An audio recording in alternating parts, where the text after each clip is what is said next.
Hi everyone, CSAT 2023 के solution series में आज हम आरसी के और कुछ पैसेजेस देखेंगे। चलो शुरू करते हैं। पहला है क्वेश्चन नंबर 13, ये सेट ए का है। Many people are not eating the right food. For some it is simply a decision to stick with food they enjoy but which is not too healthy. मतलब लोग enjoy के लिए खाना खा रहे हैं लेकिन वो हेल्दी नहीं है। This is leading to an increase in non communicable diseases, जैसे कि डायबिटीज हो गया, कैंसर हो गया, ओबेसिटी हो गया, ना हार्ट डिसीज हो गया, जो नॉन कम्युनिकेबल डिसीज है। तो अनहेल्दी खाने की वजह से ये डिसीजेस बढ़ते जा रहे हैं। This in turn leads to major burden on our health care systems that have the potential to derail the economic progress. तो जितने लोग ज्यादा बीमार रहेंगे उतना अपने हेल्थ केयर सिस्टम पे बर्डन बढ़ेगा, उसका इकोनॉमिक प्रोग्रेस पे इम्पैक्ट होगा, which is essential for the poor to improve their life. Economic progress is required for elevation of poverty, लेकिन वो उस पर नेगेटिव इम्पैक्ट हो रहा है because of the health issues of the people. For others it is about limited access to nutritious food और a lack of affordability. मतलब जो लोग तो अनहेल्दी खाना खा रहे हैं उनकी वजह से बीमार हो रहे हैं, बाकी जो लोग हैं उनके लिए लिमिटेड एक्सेस है न्यूट्रिशियस फूड का, और उनके लिए अच्छा फूड अफोर्डेबल नहीं है, leading to monotonous diets that do not provide the daily nutrients. तो फिर वो मोनोटोनस डाइट लेते हैं, मतलब रोज अलग अलग तरह की सब्जियां नहीं खा पाते, एक ही तरह की सब्जी खा रहे हैं। जो वैरायटी होनी चाहिए न्यूट्रिएंट्स की वो उन्हें नहीं मिल रही है, which is required for them to develop fully. Part of the reason nutrition is under threat worldwide is that our food systems are not properly responding to nutritional needs. So इसका एक ये रीजन वर्ल्ड वाइड ये है कि जो food systems है governments के, वो न्यूट्रिशनल नीड्स को ठीक तरह से रिस्पॉन्ड नहीं कर पा रहे हैं। Somewhere along that long road from farm to fork there is a serious detours taking place. Farm to fork, fork मतलब खाने की प्लेट में जो फोर्क होता है, तो ये एक फ्रेज है। तो खेती से लेके खाने के प्लेट तक जो फूड ट्रैवल करता है, goes through a different stages, उसमें डिटूर्स हो रहे हैं, मतलब वहां से वो हट रहा है, दूसरे तरफ जा रहा है, right. So this is what the passage is saying. What is the question? Which one of the following statements best reflects the crux of the message? Crux क्या है इस पैसेज का? The scheme of universal basic income should be implemented worldwide as a way of poverty elevation. First of all, this passage is not about poverty elevation, it is about the nutrition। और universal basic income scheme जैसा कोई भी proposal इसमें है नहीं। We must place food based nutrition at the centre of our policy debate.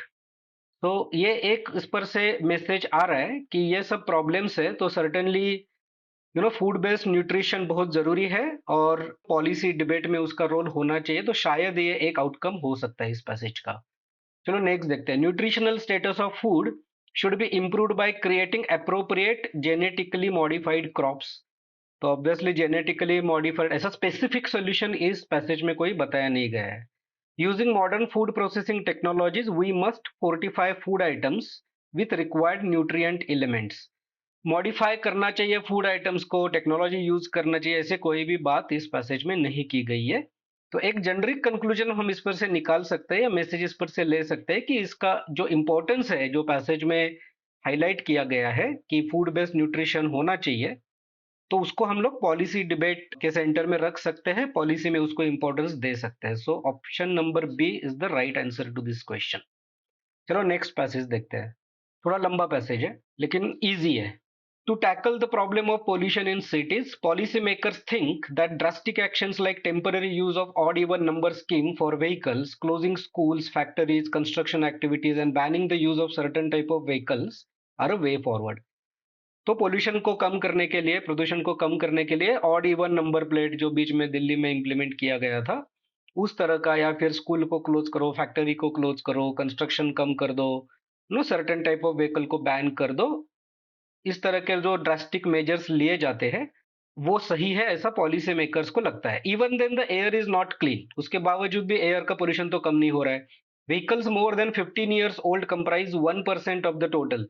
जितने भी vehicle road पे है, 15 साल से पुराने व्हीकल जो बैंड है वो 1% से भी कम है। And then taking them off the road will not make any difference. तो उससे क्या होगा? उतने व्हीकल कम होने से क्या होगा? कुछ भी नहीं होगा। Banning certain fuels and car types arbitrarily is not proper. तो हमेशा देखो यहाँ पे वर्ड्स कैसे आ रहे हैं, आर्बिट्ररीली, ड्रास्टिक एक्शंस।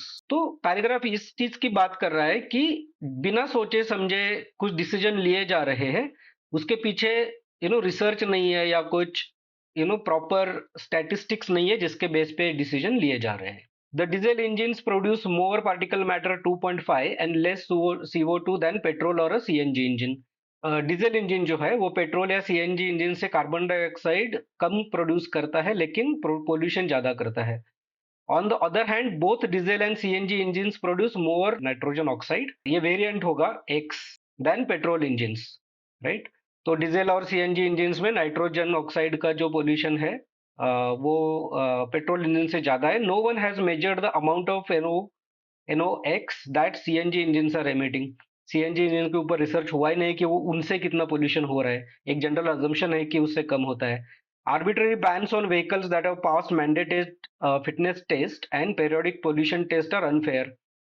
तो जिन्होंने फिटनेस टेस्ट और पोल्यूशन टेस्ट पीयूसी सर्टिफिकेट वाला जो किया है उनको भी बैन किया जा रहा है. Arbitrary bans, again word has come. what is needed is the scientific and reliable information about the source of pollutants. तो रिसर्च करना चाहिए, साइंटिफिक और रिलायबल इंफॉर्मेशन होनी चाहिए कि कहाँ से पोल्यूशन हो रहा है, कहाँ से कितना हो रहा है, on a continuing basis and the technologies that will work to reduce pollution from them. तो और उसको कम करने के लिए कौन से टेक्नोलॉजीज यूज किए जा सकते हैं उसका रिसर्च होना चाहिए. This is what the paragraph is saying. What is the question? Which one of the following statements best reflects the most logical and rational implication conveyed by the passage? तो logical और rational implication passage से convey क्या किया जा रहा है, that is the question. Arbitrary curves on vehicle to reduce pollution are difficult to implement. ये तो नहीं है. In fact the passage is talking a lot about how various arbitrary curves are being put. Knee jerk reactions cannot solve the problem of pollution, but an evidence based approach will be more effective. Obviously, this is what the last part is saying by setting the entire context in the part above it. Right? यहाँ पे पूरे arbitrary action की बात हो रही है और यहाँ पे evidence और research based solution की बात की जा रही है. तो this is a possible option. A heavy penalty should be enforced on those driving without periodic pollution test. ऐसा कोई भी solution के बारे में हम लोग conclude नहीं कर सकते. In the absence of laws to deal with problems of pollution, the administration tends to make arbitrary decision. Arbitrary decision तो किए जा रहे हैं, the paragraph is talking about it, लेकिन क्यों किए जा रहे हैं? In the absence of laws to deal with problems, ऐसा तो नहीं बताया गया है. So this is also not correct. This is the correct answer, option number B. Okay. So आपको पैराग्राफ को ठीक से समझना है, जो specifically, because one important thing is that you need to answer the question based on the information in the paragraph, right? Otherwise even the other options may seem right to you, but then we have to answer based on the paragraph, and that's why answer to this question is option number B. Please subscribe if you haven't done it already. Thank you for watching this. I'll see you in the next one.